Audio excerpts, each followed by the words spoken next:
El día de hoy, en Café Chekhov, donde la palabra se vuelve imagen, conversamos con el escritor José Ovejero acerca del género del cuento. No consigo encontrar una definición que me guste. He leído muchas, algunas muy estúpidas, como Camilo José Cela, que decía que un cuento es una novela que no ha crecido, otras más inteligentes, pero yo creo que ninguna de ellas abarca la pluralidad de posibilidades del cuento. José Ovejero es un escritor español que ha incursionado en el ensayo, el cuento, la poesía, el teatro y la novela.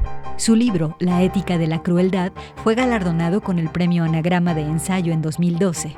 Su novela intitulada La invención del amor fue reconocida con el Premio Alfaguara de Novela en 2013 y su libro Mundo extraño fue condecorado con el Premio 7000 al mejor libro de cuentos.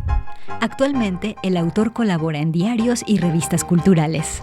El cuento tiene la virtud, como creo que decía antes, de la intensidad. Una intensidad que puede estar compuesta de detalles, de pequeñas inquietudes. Si pienso, por ejemplo, en los cuentos de Carver o en la mayoría de sus imitadores, hay ahí un deseo no de estar creando fuegos de artificio todo el tiempo, cosas tremendas que suceden, sino pequeñños detalles de la vida cotidiana, pequeñas escenas que de pronto te empiezan a inquietar, un poco en el sentido que decía Piglia, ¿no? de que en un cuento siempre hay una historia que no se narra, una historia oculta. Entonces tú vas asistiendo a esa historia que nos están contando, pero sabes que hay más, sabes que ahí debajo hay un abismo y que lo vas vislumbrando. Entonces incluso en esos cuentos que parecen más anodinos, que cuentan lo cotidiano, hay una intensidad que es muy, muy, muy difícil mantener en una novela. Una novela necesita mayor espacio, mayor recorrido, obviamente. Entonces se permite, creo yo, reducir de vez en cuando el nivel de intensidad.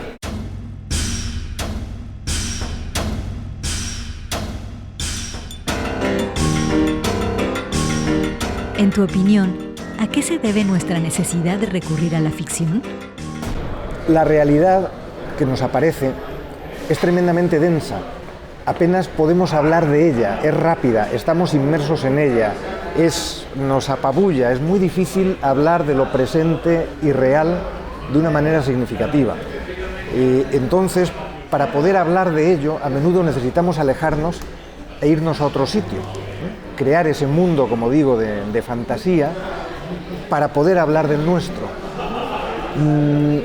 Había, un filósofo, Jameson, que decía que Raymond Chandler, por ejemplo, escribe novelas negras, pero que a Raymond Chandler no le interesan mucho, en el fondo, esos detectives y esos asesinos, pero decía, y mientras uno está mirando al detective y al asesino, mientras estamos tirando de ese cebo que nos ha atrapado, en realidad nos está mostrando la corrupción de su época, la brutalidad de la sociedad, etcétera, etcétera. A lo mejor eso podríamos decirlo directamente, pero con mucho menos impacto emocional y quizá con mucha menos claridad.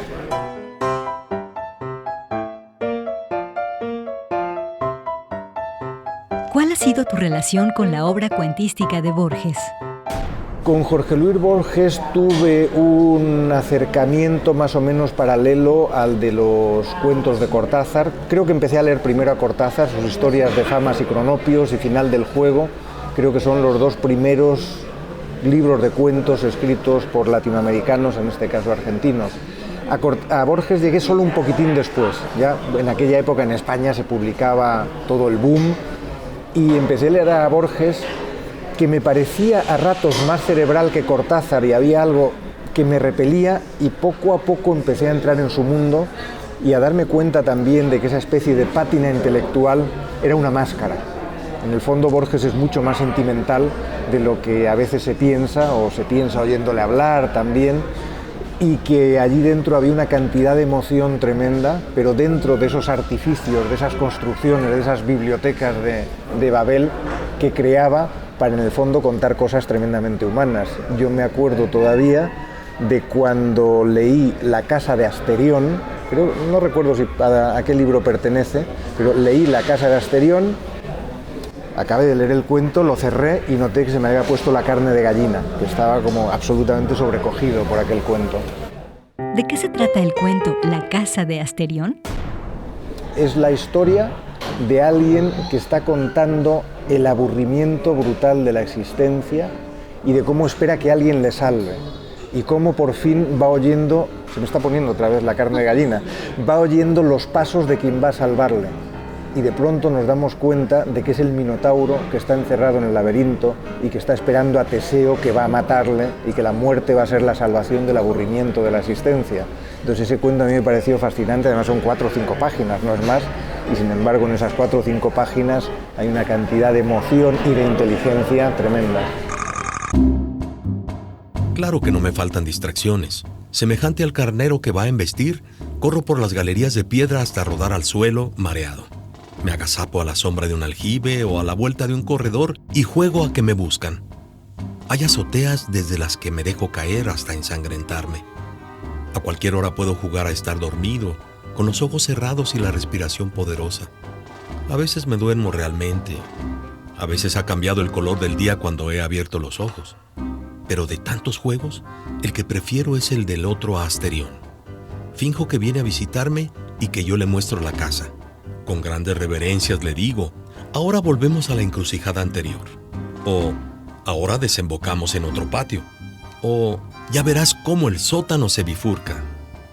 No solo he imaginado esos juegos, también he meditado sobre la casa. Todas las partes de la casa están muchas veces. Cualquier lugar es otro lugar. No hay un aljibe, un patio, un abrevadero, un pesebre. Son 14, son infinitos los pesebres, abrevaderos, patios, aljibes. La casa es del tamaño del mundo. Mejor dicho, es el mundo. Al regresar, José Ovejero nos hablará de una de sus narradoras norteamericanas favoritas y también nos compartirá uno de sus relatos cortos predilectos. Ya volvemos.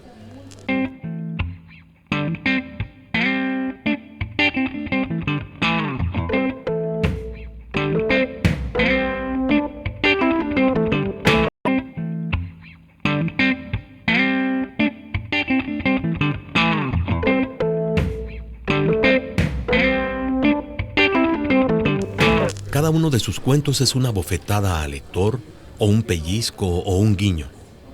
En cualquier caso, una sacudida. Albert Romà, El Periódico de Cataluña. Café Chekhov continúa conversando con el escritor José Ovejero acerca del género del cuento. Pues durante mucho tiempo he escrito cuentos muy realistas, yo diría que más en la tradición norteamericana que en la tradición latinoamericana. Cuando empecé imitaba a Cortázar, lo que pasa es que decidí separarme de él para poder convertirme en un escritor de verdad. Y al separarme de él, lo que hice fue dejar de escribir literatura fantástica, que es lo que empecé a hacer, y sin saberlo irme más hacia lo que decía Pilla, que mencionaba antes. En los cuentos de Cortázar hay la realidad cotidiana y por debajo una realidad fantástica. Son mundos muy distintos de los nuestros. Y yo llegué a la conclusión, sin haberlo leído todavía, de que por debajo de la realidad cotidiana hay otra realidad, pero que no es nada fantástica, es sencillamente nuestra parte oscura. Hace muchos años escribí aquello de que la literatura es la voz de nuestra sombra, entonces con mis cuentos yo he intentado dar voz a esa sombra y mirar esa sombra. Pero lo hice durante mucho tiempo de una forma realista. Y hace ya años llegué a la conclusión de que quería hacer otra cosa. Quería desarrollar mi capacidad cuentística y pensaba que tenía que crecer, pero no sabía hacia dónde. Entonces he pasado años, digamos, en crisis como cuentista. Llevaba 10 años, creo, sin publicar un libro de cuentos. De pronto empecé a entender por dónde podía ir. En mis novelas, tengo que remontarme un poquito, hay una línea más realista y hay otra línea de novelas menos realistas, desde luego, esperpénticas, desaforadas, con un montón de personajes, en las que el personaje y su psicología me da un poco igual y lo que me interesa son las situaciones, son los mundos que voy creando. Y de pronto me di cuenta de que esos dos mundos, que a mí me parecía que eran divergentes, podrían ponerse juntos. Sigo hablando de esa parte oscura del ser humano, lo que pasa es que en un lado pongo un espejo plano, un poco empañado, porque la literatura no puede mostrar la realidad uno a uno, ¿no? Es un espejo empañado, y por otro lado pongo un espejo deformante, y creo que con los dos consigo acercarme mejor a eso que es la realidad oculta de cada uno de nosotros y de nuestras sociedades.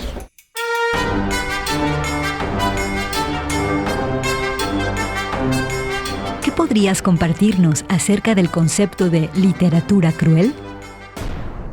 Es un tema que he trabajado, el de la crueldad en la literatura, entendida no necesariamente como una literatura en la que fluye la sangre y hay torturas y hay violencias, pero más bien sería una literatura que confronta al lector, que le hace mirar lo que no quiere ver, que a veces no es agradable y sin embargo nos enriquece. En esos casos puede fluir la sangre y puede haber torturas, pero no es necesario. Por ejemplo, a mí me parece que Juan Carlos Onetti es un autor cruel y normalmente nadie muere, ni lo matan, ni nada por el estilo, pero es cruel porque te va quitando todas tus esperanzas, porque te muestra la falsedad de muchas de las cosas en las que se asienta tu vida, entonces es más bien ese tipo de crueldad. Hace poco escribí un artículo, si pienso en el cuento como literatura cruel, no en la novela, escribí un artículo que se titulaba 8 escritoras feroces, en las que me refería a algunas escritoras que creo que encajan en esa definición, y entre ellas había alguna cuentista, como por ejemplo Sara Mesa y su libro Mala Letra, o Nuria Barrios, son las dos primeras que se me ocurren. ¿Cuál sería el segundo cuento que te gustaría recomendarnos? Me gustaría recomendar La buena gente del campo de Flannery O'Connor, que es un cuento muy interesante, muy duro también, que cuenta la historia de una mujer que está me parece recordar que es un pueblo americano, en una casa en medio en el campo, en América, en Estados Unidos, y llega a su casa un vendedor de Biblias. Y este vendedor de Biblias empieza a engatusarla, empieza a traerla. Ella tiene una relación muy conflictiva con su madre, muy conflictiva con el mundo. En el fondo no quiere estar escuchando a ese idiota, pero poco a poco la va trayendo. Lo que pasa es que no quiero contar el final, porque el final es aterrador y también muy hermoso. Y me interesó mucho cuando leí ese cuento, que también es un cuento de construcción muy lenta, pero también me interesó tanto porque el final es uno de esos finales que tú dices, todo el cuento se dirigía ahí, todo el cuento estaba pensado porque ahí estaba ese final.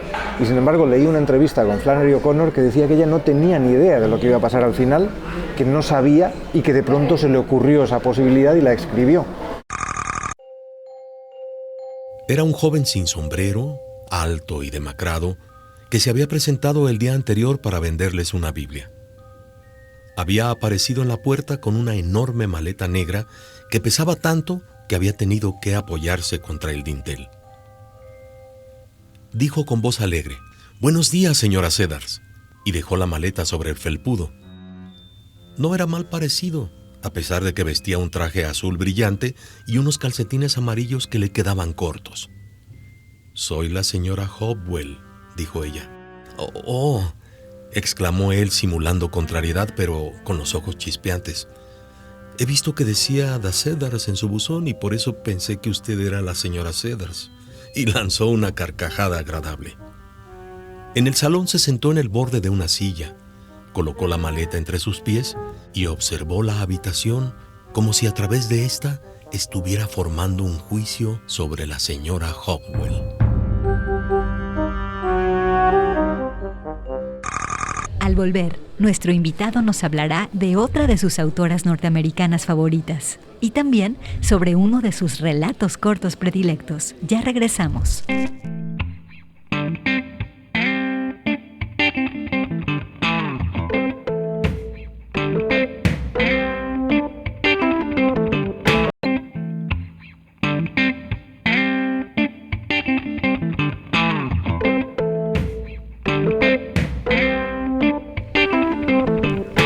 Una escritura que parece surgir del realismo para encontrar su verdadero fermento en la imaginación, es decir, en la libertad. Mozoliber Ródenas, La Vanguardia. Café Chekhov conversa con el escritor José Ovejero acerca del acto de leer.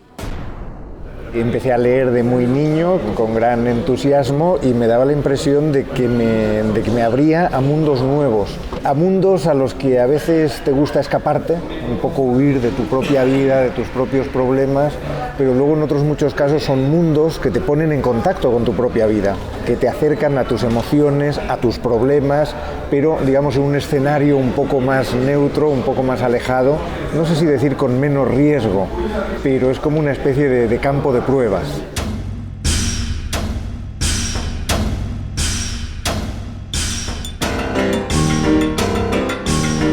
¿En qué consiste la ética de la crueldad? La ética de la crueldad es un ensayo en el que precisamente hago un análisis de la literatura cruel en ese sentido que yo digo. No me refiero a esa crueldad espectacular que nos divierte, porque la crueldad nos entretiene, al parecer. Vamos a ver películas de Tarantino que en muchos casos no significan nada más que la diversión, la adrenalina, el placer de ser espectador de algo brutal. Nos gusta, ¿qué le vamos a hacer? Pero a mí no es eso lo que me interesa en la literatura, sino, como decía, es una literatura que pretende que el lector se asome a rincones oscuros, cosas que las sociedades no queremos ver, porque todos queremos tener buena conciencia. Hay cosas que no queremos saber porque son aquellas en las que contribuimos nosotros mismos a la crueldad del mundo. Entonces, la literatura cruel en ese sentido, digo que es ética, porque nos obliga a ver lo que de verdad somos, y es la única manera de cambiar algo. Cuando te estás engañando continuamente sobre tu vida, la de los demás, la de la sociedad, no hay nada que se pueda cambiar. Entonces es ética porque es un escalón para ir ascendiendo hacia un posible cambio.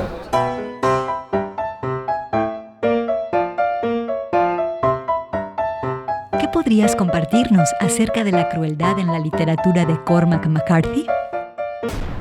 Cormac McCarthy es brutal, es en todos los sentidos, es cruel en ese sentido ético que digo, también es violento en el tipo de historias que cuenta y cómo las cuenta. Si pienso, por ejemplo, en Meridiano de Sangre, que es una cabalgada salvaje por la frontera entre México y Estados Unidos, es cruel en un sentido casi filosófico porque elimina cualquier base para la épica. Lo que hace es destruir la épica del oeste americano, la épica de la conquista, todo tipo de épica desaparece porque lo que nos muestra es esto ha sido sangre y brutalidad, nada más. No quieras encontrar grandes gestas, no, esto ha sido puramente brutal. Y lo hace con un estilo muy seco y al mismo tiempo muy rico, que va reflejando el paisaje y el estado moral de todos aquellos a los que va mostrando. Y además es cruel en otro sentido, y es que elimina la posibilidad de empatía. Uno siempre quiere tener empatía, al menos con un personaje. Bueno, pues empieza la novela y un chaval joven que parece que va a ser el protagonista desaparece durante 100 páginas prácticamente, y luego lo matan de la manera más brutal. No nos permite la comodidad de identificarnos con el otro. ¿Cuál sería el tercer relato que te gustaría recomendarnos? Blood Child, Niño de la Sangre, de Octavia Butler. Es un cuento de ciencia ficción, es un cuento extrañísimo de un mundo en el que los seres humanos están presos de una especie también muy extraña, que se reproducen gracias a los humanos, depositando sus huevos en ellos y haciendo que las larvas crezcan en el interior de los humanos. Es bastante desagradable y al mismo tiempo es fascinante, y además ella es una de esas autoras que con su literatura, lo mismo que Úrsula K. Le Guin y que otras muchas, crea una especie de universo que es feminista, que de alguna manera muestra nuestras convenciones sobre los géneros, sobre el sexo, sobre la reproducción, sobre tantas otras cosas que crean nuestras sociedades machistas e intentan de alguna manera debilitarlas a través de esas fantasías. Como decíamos antes, hablábamos de la imaginación y la ficción. ¿Para qué sirve? Pues sirve también para eso, para mostrar lo precario de nuestro mundo, nuestros prejuicios, cómo en esos mundos imaginarios se nos abren posibilidades de crítica al propio mundo.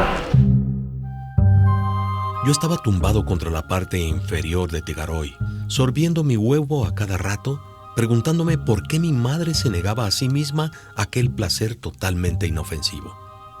Tendría menos canas si se lo permitiera de vez en cuando. Los huevos prolongaban la vida, el vigor. Mi padre, que nunca rechazó un huevo en su vida, vivió casi 2 veces más de lo que le habría correspondido. Y hacia el final de su vida, cuando debería haber estado aflojando el ritmo, se casó con mi madre y tuvo 4 hijos. Pero mi madre parecía conforme con envejecer antes de lo debido. Vi cómo apartaba de la vista cuando varias de las extremidades de Tigaroy me aproximaron hacia sí con firmeza. A Tigaroy le gustaba nuestro calor corporal y lo aprovechaba siempre que podía. Siempre entraba sin más, se subía a uno de sus sofás especiales y me llamaba para que fuera a hacerla entrar en calor. En nuestra próxima emisión, charlaremos con la escritora Marta Sanz acerca de su perspectiva sobre el género del cuento y también sobre algunos de sus relatos cortos favoritos. Hasta entonces.